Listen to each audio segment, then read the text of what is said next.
వర్ధంతి సందర్భంగా ముందుగా ఆ మహాత్మా గాంధీ గారికి నా తరఫున, జుక్కల్ నియోజకవర్గ ప్రజల తరఫున, బీఆర్ఎస్ పార్టీ కుటుంబ సభ్యుల తరఫున ఘనమైన నివాళులు అర్పిస్తూ ఈ కాంగ్రెస్ ప్రభుత్వం అధికారంలోకి వచ్చి ఈనాటికి 420 రోజులు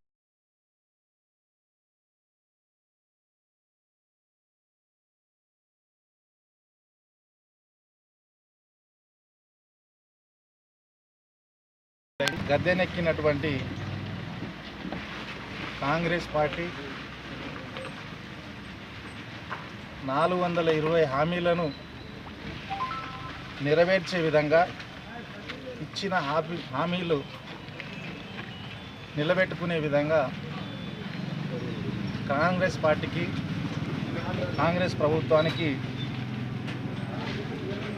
కళ్ళు తెరిపించే విధంగా ఈరోజు రాష్ట్ర వ్యాప్తంగా గాంధీ మహాత్ముని విగ్రహాలకు వినతి పత్రాలు సమర్పించడం జరుగుతూ ఉంది. జాతిపిత మహాత్మా గాంధీ గారికి శిరస్సు వంచి వందనాలు.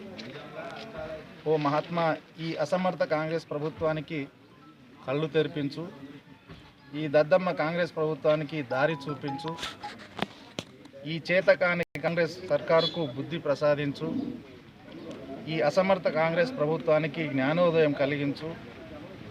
ఓ మహాత్మా, మీ అడుగుజాడలో స్వరాష్ట్రాన్ని సాధించి మీ ఆశయాలే స్ఫూర్తిగా బీఆర్ఎస్ 10 ఏళ్ల పాలనలో తెలంగాణను ప్రగతి పథంలో నడిపించాం.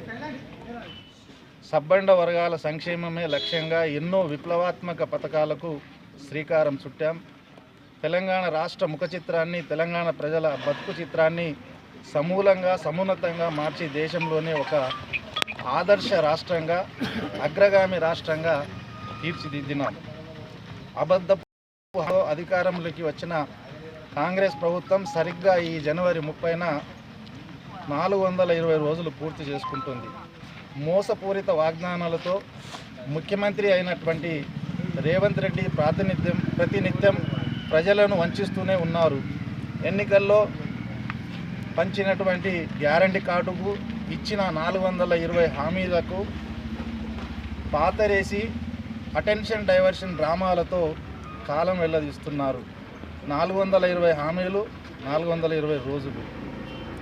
2023 అసెంబ్లీ ఎన్నికల్లో తెలంగాణ రాష్ట్రంలో అధికారంలోకి రావడానికి కాంగ్రెస్ పార్టీ ఎన్నో అలవిగాని హామీలను ఇచ్చి తెలంగాణ ప్రజలను మోసం చేసింది.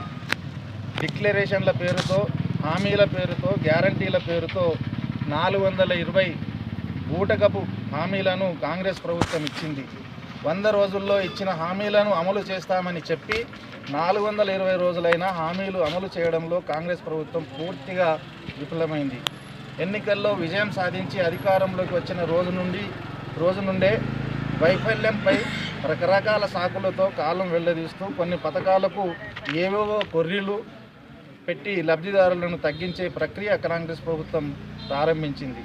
రాష్ట్ర ముఖ్యమంత్రి, ఉప ముఖ్యమంత్రితో పాటు కాంగ్రెస్ నేతలంతా అబద్ధాలు చెప్పి ప్రజలను మోసం చేసే ప్రయత్నం చేస్తూ ఉన్నారు. బీఆర్ఎస్ ప్రభుత్వం ఒక్క రేషన్ కార్డు కూడా ఇవ్వలేదంటూ అబద్ధాలు చెప్తున్నారు. 2021లోనే మా కేసీఆర్ ప్రభుత్వం ఇచ్చినటువంటి రేషన్ కార్డుల పంపిణీ కార్యక్రమంలో మీ బట్టి విక్రమార్క గారు పాల్గొన్నారు. కేసీఆర్ గారు మానవతా దృక్పథంతో ఆలోచించి ప్రతి నిరుపేదకు రేషన్ కార్డులు రావాలనే ఆలోచనతో ఉమ్మడి ఆంధ్రప్రదేశ్లో ఉన్న ఆదాయ పరిమితిని సడలించారు. గ్రామీణంలో 60,000 నుంచి 1,50,000లకు, పట్టణంలో 70,000 నుంచి 2.5 లక్షలకు ఆదాయం పెంచారు. అదేవిధంగా మేనిఫెస్టోలో మేము పెట్టకపోయినప్పటికీ రేషన్ కార్డు ద్వారా కుటుంబంలోని ఒక్కో వ్యక్తికి ఇచ్చే బియ్యంను 4 కేజీల నుంచి 6 కేజీలకు పెంచడం జరిగింది. ప్రతి కుటుంబానికి ఇంతకుముందు 20 కిలోల స్లాబ్ ఉండేది. దాన్ని కుటుంబంలో ఎంతమంది సభ్యులు ఉంటే అన్ని 2.5 ఎకరాలు ఉన్న ఎకరాలు ఉన్న చెలక భూమిని 7.5 ఎకరాలు మా కేసీఆర్ ప్రభుత్వంలో 6,47,479 నూతన రేషన్ కార్డులు జారీ చేయగలిగినాం. రేషన్ కార్డులు జారీ కూడా ఏదో చారిత్రాత్మక కార్యక్రమని ఎన్నడూ చెప్పుకోలేదు. కానీ రేషన్ కార్డులు ఇచ్చే కార్యక్రమాన్ని కూడా చారిత్రాత్మకమైన కార్యక్రమం అంటున్న ముఖ్యమంత్రి భావదారిద్ర్యం తెలంగాణ ప్రజలు గమనిస్తున్నారు. బాండ్ పేపర్లు, అఫిడవిట్లు ఇచ్చి మరీ ప్రజలను మోసగించారు. గోబెల్ సిగ్గుపడేలా అబద్ధాలను ప్రచారం చేశారు. కాంగ్రెస్ ప్రభుత్వం అధికారంలోకి వచ్చి 420 రోజులు దాటుతున్నా 4వ వంతు ఉద్యోగాలు కూడా ఇవ్వలేదు. మా ప్రభుత్వం అధికారంలో ఉన్నప్పుడు 2 లక్షలకు పైగా ఉద్యోగాలు ఇచ్చాం. కేసీఆర్ ప్రభుత్వంలో ఇచ్చిన నోటిఫికేషన్స్ని కోట్ల ప్రజాధనంతో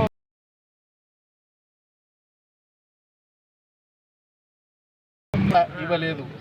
కాంగ్రెస్ అధికారంలోకి వచ్చిన 100 రోజుల్లో రైతులకు 2 లక్షల రుణమాఫీ చేస్తామని చేయలేదు. మోసపోయిన ప్రజల తరఫున మా బీఆర్ఎస్ పోరాటం చేస్తే 8 నెలలకు కొందరికి మాత్రమే రుణమాఫీ చేశావు.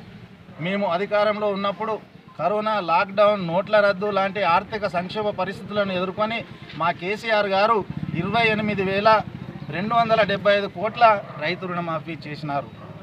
రైతు భరోసాకు 15,000, రైతు కూలీలకు 12,000 అని ఇప్పుడు రైతు భరోసా 12,000 అంటూ ఒకసారి సంక్రాంతి, మరోసారి జనవరి 26కు ఇస్తామని ఇప్పుడు మళ్ళీ మార్చి 31 అని అంటున్నారు. రైతు కూలీలకు 12,000 అన్నది బూటకం. అప్పుడు రైతు బంధు 10,000 భిక్షమన్న రేవంత్ రెడ్డి 420 రోజులు గడుస్తున్నా రైతు భరోసా ఇవ్వలేదు. రైతు బంధు సంవత్సరానికి 2 విడతలుగా క్రమం తప్పకుండా ఎకరాకు 10,000 చొప్పున మొత్తం 73,162 కోట్లు నేరుగా రైతుల అకౌంట్లలో జమ చేసిన ఘనత మా కేసీఆర్ ప్రభుత్వానిది. మీ అబద్ధపు హామీలకు నమ్మిన ప్రజలు మీ కాంగ్రెస్ ప్రభుత్వం అధికారంలోకి వచ్చిన 420 రోజుల్లో రోజుకో రైతు చొప్పున 412 మంది రైతులు ఇప్పటి వరకు ఆత్మహత్య చేసుకున్నారు. మీ కాంగ్రెస్ ప్రభుత్వం అధికారంలోకి వచ్చిన 420 రోజుల్లో దాదాపు 100 మందికి పైగా ఆటో డ్రైవర్లు ఆత్మహత్యలు చేసుకున్నారు.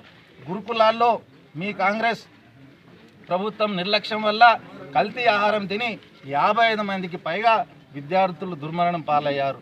మా కేసీఆర్ ప్రభుత్వంలో ఆడపడుచుకు బతుకమ్మ చీరలు అందిస్తూ చేనేతలకు ఉపాధి కల్పించి వారికి ఆర్థిక సాయం అందించేవారు. ఇప్పుడు ఆడపడుచులకు బతుకమ్మ చీరలు లేవు, చేనేతలకు ఉపాధి కూడా లేదు. మీ 20 రోజుల్లో 30 మందికి పైగా గ్రామ సభల్లో మీల గురించి మిమ్మల్ని ప్రశ్నించిన రైతులను పోలీసులతో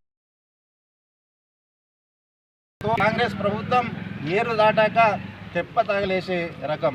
ఈ కాంగ్రెస్ ప్రభుత్వం హామీలు నెరవేర్చలేక బీఆర్ఎస్ పార్టీపై నిందలు వేస్తున్నారు.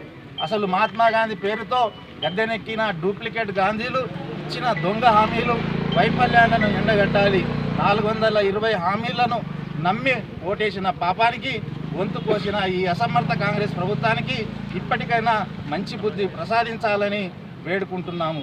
దశాబ్దాల పాటు దగాపడ్డ తెలంగాణ బిడ్డలు మళ్ళీ అవే కష్టాలు, అవే కన్నీళ్లలో చిక్కుకుని విలవిలాడుతున్న ఈవేళ ఈ దద్దమ్మ కాంగ్రెస్ సర్కారుకు 420 హామీలు అమలు చేసే బుద్ధినివ్వాలని మిమ్మల్ని సవినయంగా ప్రార్థిస్తున్నాం. జై తెలంగాణ.